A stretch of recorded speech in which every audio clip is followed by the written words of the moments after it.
Welcome to Film 5D, the show about everything film and audio with the A7S III. I'm Aaron Hammock, and this week we're taking a look at my HiFi record audio player setup from Pro-Ject.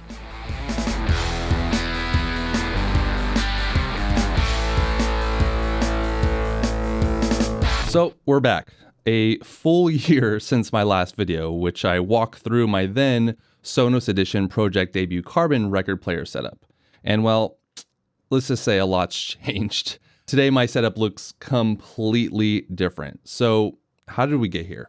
First off, I ended up upgrading to the Pro-Ject 2 Box S2, bypassing that built-in phono preamp that you get with the Sonos Edition, which was a great sounding preamp to go with the record player and the Ortofon 2M bronze cartridge that I had upgraded to. And honestly, I was pretty happy with this setup and not feeling too much buyer's remorse at this point. But then randomly, the motor on the Debut Carbon Sonos Edition just stopped working. So I had to return it, and at that point I had a decision to make. Do I stick with the Debut Carbon, or do I upgrade to a better record player setup?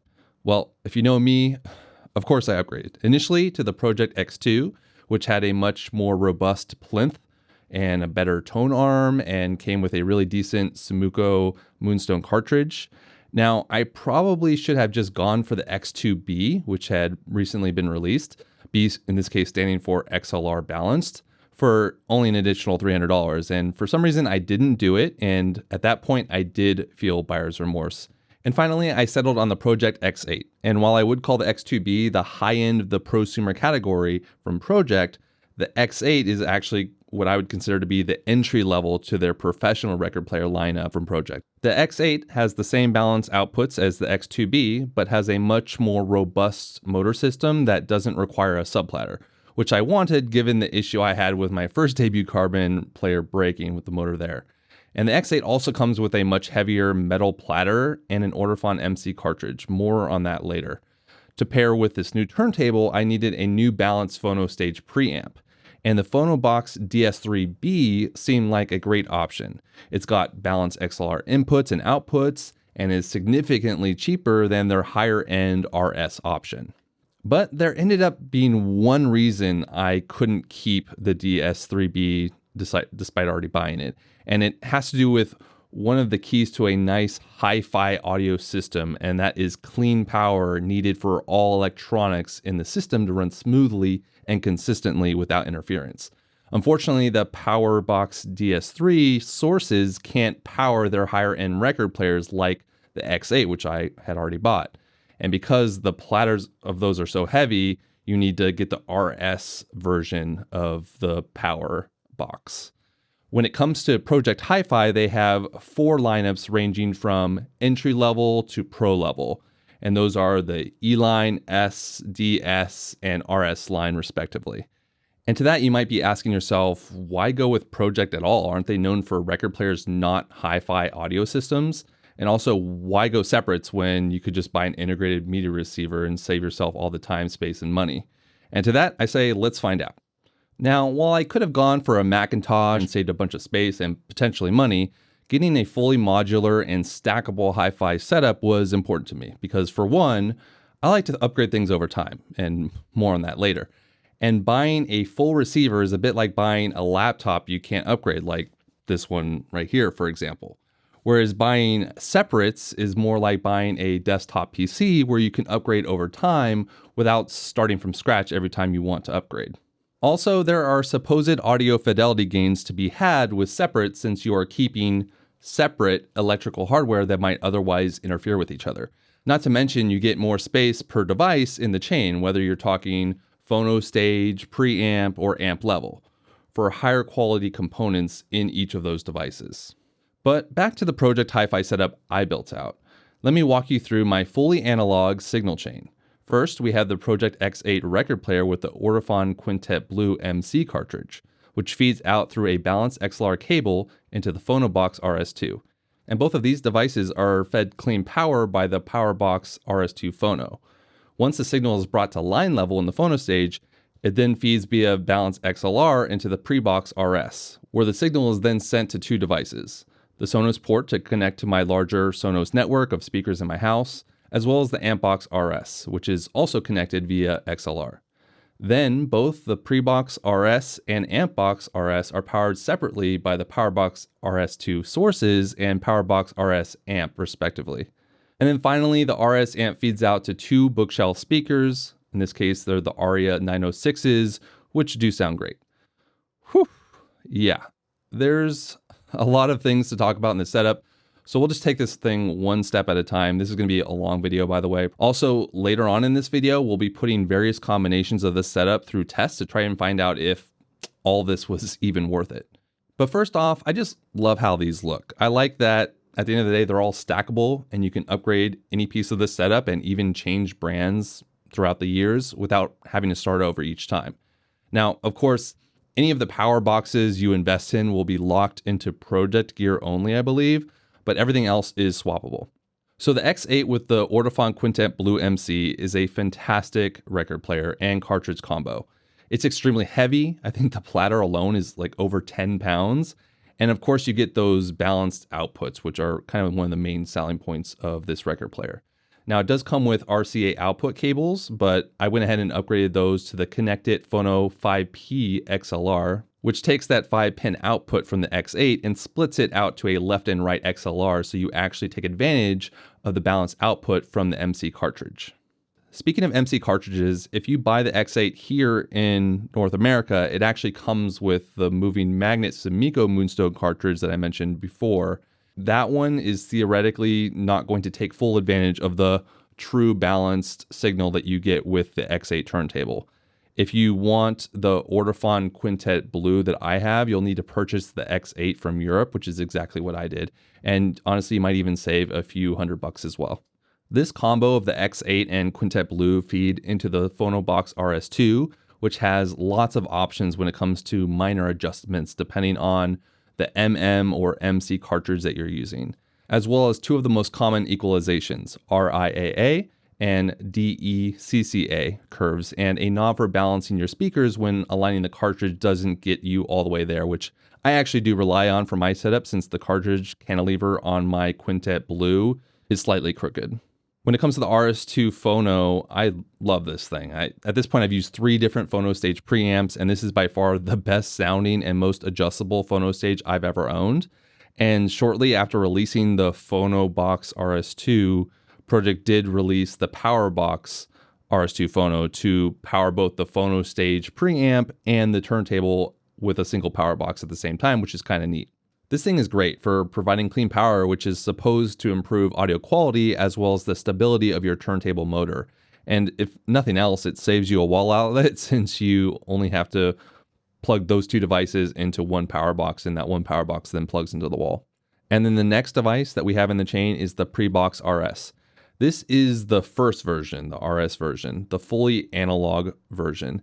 There is an RS2 version that also has a DAC, headphone amp, and a bunch of other digital features. But for this setup, I only needed analog for now anyways. Now the Pre Box RS does come with a tube output stage, so while it does get pretty hot, it should also have a nice warming effect on the final sound quality. This is important because you'll hear many audiophiles suggest that it can make sense to bypass the preamplifier altogether in a record player setup if you already have a phono stage and an amp, since often the preamp is only really adding the ability to have various inputs and outputs and a volume knob. And if you have just a record player, you might not need that. Unfortunately, I don't have the technology to test this theory out for this video, but I do need the preamp to be able to simultaneously output to my amp and my Sonos Port at the same time, which makes bypassing the preamp impossible in my use case. But back to the Pre Box RS. It did come with a remote control for changing inputs and adjusting volume. And since you're unlikely to find this in North America, you will need to replace the European power cord with a North American version. It's a standard cable, which I had plenty lying around my house. And since it's a switching power supply, you can safely use it without damaging your equipment. But for me, this was irrelevant because I bought one of the newest pieces of hi-fi gear from Pro-Ject, the Power Box RS2 sources.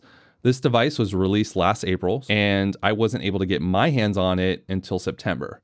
Now, unlike the Uni 4-way that it replaces, this RS2 sources version has a 115 volt and 230 volt switch, which enables you to use this device in Europe and North America. With the 4-way, you had to buy the North American version, and it was discontinued, so you couldn't buy it anywhere. I don't know what other improvements they made with the sources over the Uni 4-way, but for me, that was the reason I had to go with it. Now, in this case, I'm only using the RS2 sources to power my preamp, but it can power up to 4 RS devices at a time. Down the line, this could be, for me, a streaming box, a CD transport, a DAC, etc. Next, the audio signal then splits off to my Amp Box RS via XLR and my Sonos Port via RCA. Since my entire last video was basically about Sonos, I won't go into too much detail here other than to say one thing. You can't really play sound through the port and the speakers at the same time. Well, you can, unless your speakers are in different rooms from each other and out of earshot, because there will be an obvious delay with the Sonos audio because it is having to go through that analog to digital conversion, and then there's a delay to make sure it's not dropping any packets. I recommend at least 150 milliseconds of delay to avoid any dropouts, but you really should go all the way up to 2000, which would be basically a 2-second delay. Anyway, back to the amp. This is a dual mono stereo amplifier. Similar to both the phono stage and the preamp, the left and right channels are split from the record player all the way down to the left and right speakers. And like the pre-box, the amp box also has tubes in it, this time in the buffer stage, which means it takes at least 20 to 30 seconds to be ready for use when first turned on. And honestly, for this testing that I'm about to do, I'm going to turn all of these devices on at least 5 minutes before each test to really get those tubes nice and warmed up adequately. Now, this dual mono amp RS does have a few alternatives. The easiest and cheapest being the stereo box RS, which I believe Pro-Ject doesn't even list on their website anymore. And to be honest, I almost went with this option because it combines the pre and amp boxes into one unit, which not only saves you money, but also saves you space. Unfortunately, you would also be placing the amp components inside the same box as the preamp components. And at that point, why have separates if you're going to do that? You're causing potential interferences and overall having less space for less high quality parts. The second option, which is the one that I went with, is the Amp Box RS, which has one amp for both of your speakers. So it's a dual mono stereo amplifier, but still requires a preamp for volume control. It's the best option for cost considerations when you're still keeping 80 to 90% of the audio benefits, since it's both separated from the preamp components as well as it's got the double mono 110 watts of audio power per channel.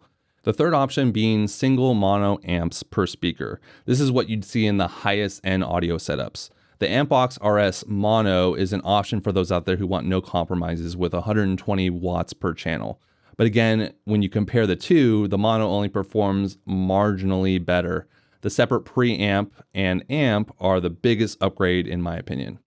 But if you're rocking some super high-end floor standing speakers, then this might be worth considering for you. For me, I'm just using the bookshelf speakers. They really don't need that much power. In my setup, the Amp Box RS is powered by the Power Box RS amp, which might be the most significant of the power component upgrades.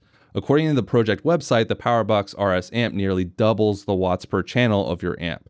And I really want to put that to the test, especially any differences in the signal to noise ratio with the higher power.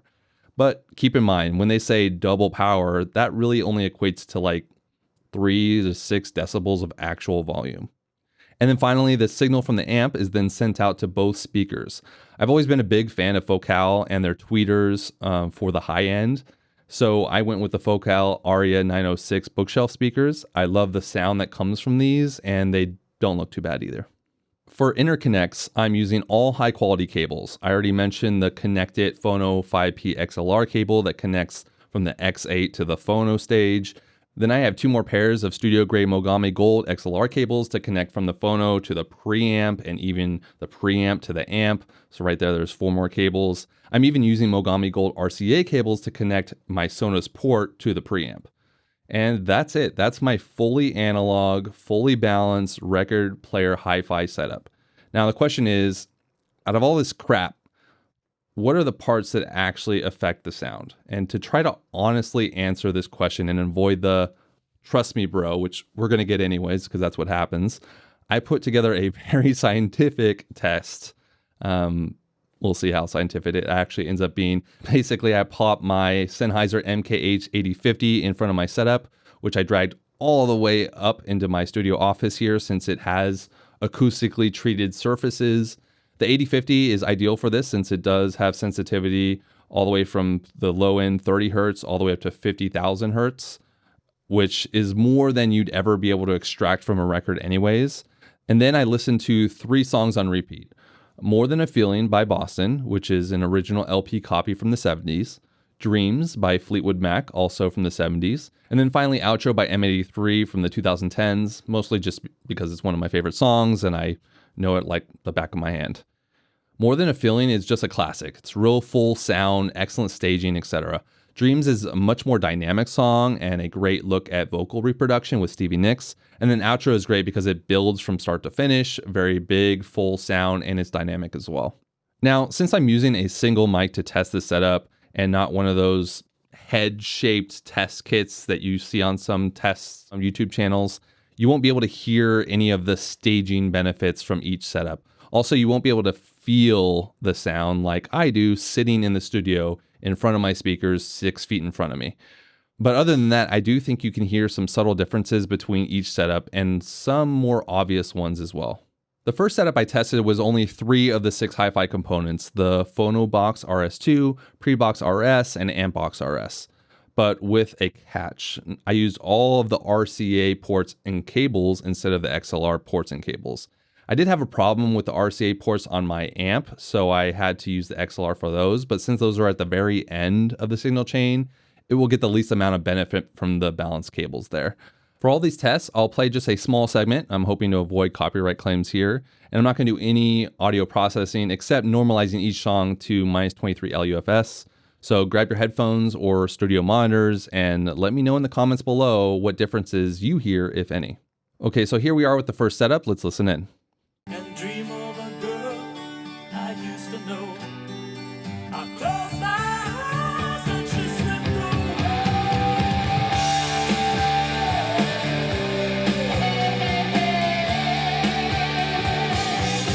I keep my visions to myself. It's only me who wants to wrap around your dreams and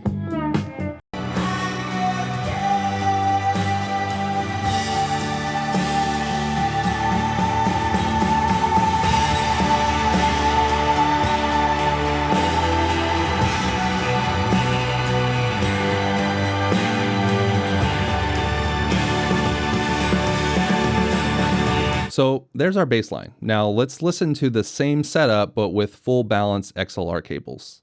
And dream of a girl I used to know. I closed my eyes and she slipped away.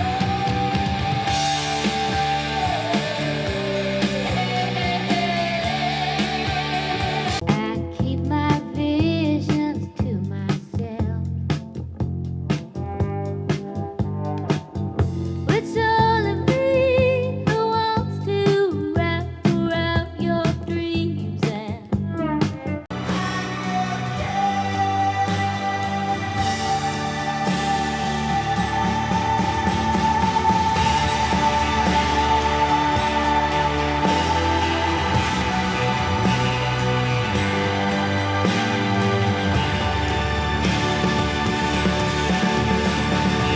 Now, for me personally, both listening to it in person and here in editing, I heard some pretty big differences. Outro to me sounded bigger overall. More Than a Feeling had more clarity and separation in the soundstage. The vocals felt more sustained as well. And then finally with Dreams, Stevie Nicks' voice sounded much better to my ears in the XLR setup. And don't get me wrong, this setup, even with the RCA, sounds great. And I think is a great foundation to any hi-fi setup. You know, these 3 devices, the phono stage, the preamp, and the amp, and then the speakers and the turntable, obviously. But before we start adding more hi-fi components to the setup, I want to talk more about XLR versus RCA in more general terms. At the end of the day, when it comes to XLR versus RCA, these are just connectors. Now, in terms of the connection aspect, XLR cables are more secure with locking connectors. They are also more reliable on longer runs because they're more resistant to things like EMI. And since I didn't use cables longer than 6 feet for these tests, the results could have been even more skewed here if they were, say, 10 to 20 foot cables, for example. XLR is about 6 decibels louder because of the redundant signal, and generally louder sounds better when comparing otherwise identical audio clips. XLR also tends to have a lower noise floor and more EMI resistance, more on that later. And in some circumstances, XLR can actually have more bass. But most of this is cosmetic if you don't actually have balanced circuits, which the RS lineup of HiFi components from Pro-Ject is known for. This is what Pro-Ject have marketed as true balance, which is what really unlocks your MC cartridge, and why it's important to use a moving coil over a moving magnet to take full advantage of this fact. But with that cleared up, let's move on to the next setup by adding the Power Box RS2 Phono. Let's listen to some clips. And dream of a girl I used to know. I close my eyes and she slipped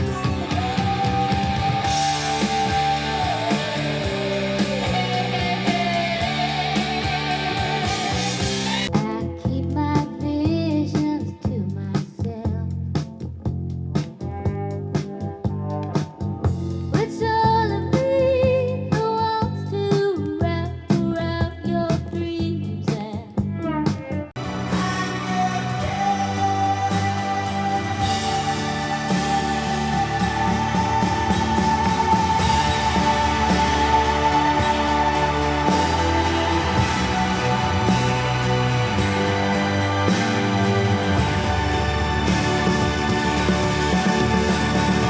Okay, so this one had some interesting improvements when it came to the vocals as well as the bass characteristics. The vocals and outro seem to have less clipping, oddly enough. More Than a Feeling benefits a little bit more from tighter bass with a little bit more details in the mid-range. And then with Dreams, vocals felt a bit less dynamic, but were overall smoother and fuller sounding. Less clipping, kind of like the outro version. Also, in person, I did notice a better sound stage. Again, this is something I won't be able to reproduce with a single microphone test, but yeah. Another thing I didn't take time to test was any of the perceivable differences with the turntable being powered by this Power Box Phono versus the included power supply. Maybe if I shot a time lapse of the turntable for an hour to see if there was any inconsistency in the RPM depending on which power supply you're using, but not going to do that in this video. But let's move on to the next setup by adding the Power Box RS2 sources, which is replacing the power supply for the Pre Box RS. Let's see if we can hear any improvements. and dream of a girl I used to know. I close my eyes and she slipped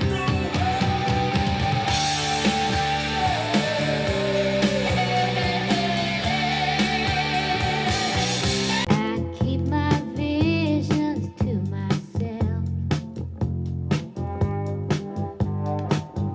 It's all of me who wants to wrap around your dreams and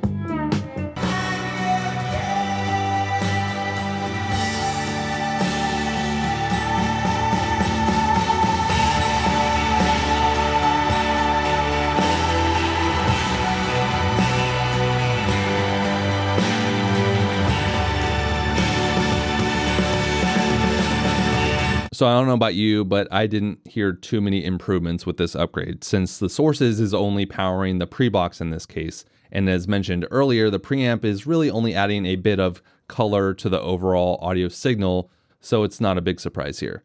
With Dreams, I heard no differences at all. Outro felt slightly fuller, and with More Than a Feeling, I did hear more power, especially with the drums, but overall, it's only a moderate bump in sound dynamics. Now here's when I did start to hear some audio hum, which was a huge takeaway from me doing this video, and I'm really happy that I figured this out. Listen to this as I move around one of the power boxes and how you can hear the hum as the power box gets close to the phono box. Now, you'd assume that since these boxes are separated by aluminum, and the fact that Pro-Ject doesn't have any documentation that I can find that says you shouldn't stack a power box with a phono box, that it would be fine, but that definitely is not the case, as you can hear here. Literally for the last year, I've been using the Phono Box stacked on top of the Power Box. I mistakenly assumed that the audio hum I was hearing would either be fixed by upgrading various components, like adding the power amp, which we're going to cover in a bit, or that it was just the cost of amplifying the signal to speaker volume level. So yeah, definitely do not stack the power boxes with any of your main components, especially the phono stage, since that's the most sensitive, since it's the one that's amplifying the very sensitive MC cartridge to line level. Anyway, let's add the final component, which I personally expected to have the biggest improvement in terms of speaker power and signal to noise ratio. But my findings were interesting. Let's take a listen. And dream of a girl I used to know. I close my eyes and she slipped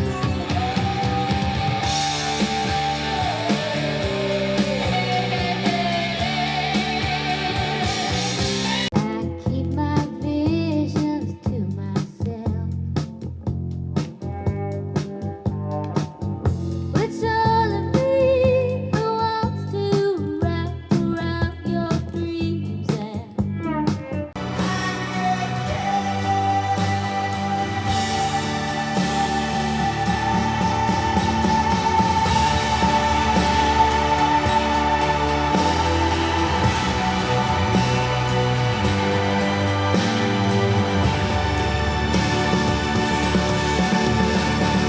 So this is definitely one of those trust me bro tests in that you really have to be sitting in front of the speakers to truly hear and feel the differences. More Than a Feeling had a bigger bass and a more defined soundstage. With Dreams, you can't really hear any differences in the playback, but in person definitely heard some soundstage improvements. And then finally with Outro, I got more dynamics in terms of the quietest lows and powerful loud parts. So those are the tests between the different upgrade options. Before I rank what I think has to be the best upgrades, I want to show you one quick test I did testing EMI resistance between RCA and XLR. I did this test by making a phone call and then moving the phone near the cables. It's a bit of an extreme test, I know, but if you're doing longer runs, maybe you're connecting your preamp to your home theater or something, then it is an advantage to have XLR versus RCA. Let's take a listen.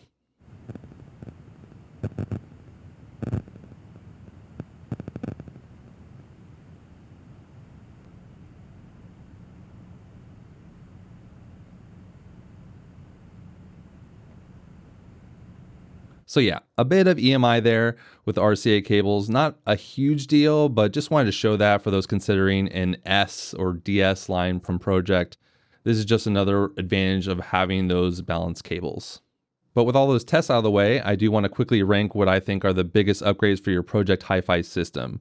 First, the XLR over the RCA upgrade. More bass, louder, unlocks the full range of your MC cartridge. Second would have to be the Power Box RS2 Phono. You get a more stable power for the turntable and phono box. You get smoother, clearer vocals, tighter bass, etc. Third is the power amp to help boost the performance of your amp box. The main benefits here are increased dynamics, more robust sound stage, and obviously it's louder if you're into that. And overall, it helps your speakers fill a large room much easier, especially if you're using smaller bookshelf speakers like I am. And then lastly is the RS2 sources, which saw the most moderate bump in sound fidelity. Now, if you're doubling up here and using this to power more devices or even a phono box, for example, then this could potentially be more worth it. Now, on that note, I don't want to go into a huge tangent on this, but one way I could possibly optimize my setup and save some money would be to replace the Power Box RS2 Phono with the sources to power the phono box and then find a different power solution for the turntable. Now, unfortunately, the Power It upgraded power supply isn't compatible with the heavier turntable platters like the one on the X8. Otherwise, I'd probably just make that change right now. I'm not sure it's worth downgrading to the Power Box Uni one-way turntable power supply, but would save me about $500. I don't know. But before I wrap up this video, I did make an upgrade during the course of shooting this video. I know, of course I did. And it's going to sound a bit OCD, but once I realized that I couldn't stack the Power Box Phono with my phono stage, the setup was going to be a mishmash of silver and black boxes. And since I wanted to future-proof my system a bit more, in case I wanted to add a streamer or a CD transport, which I do plan on adding in the future. I was already considering the RS2 digital version of the preamp anyways.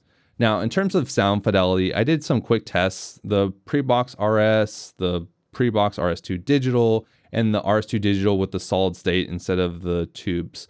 With more than a feeling spinning, I didn't hear any discernible differences between the two preamps, but the tubes did sound warmer with the solid state sounding thinner.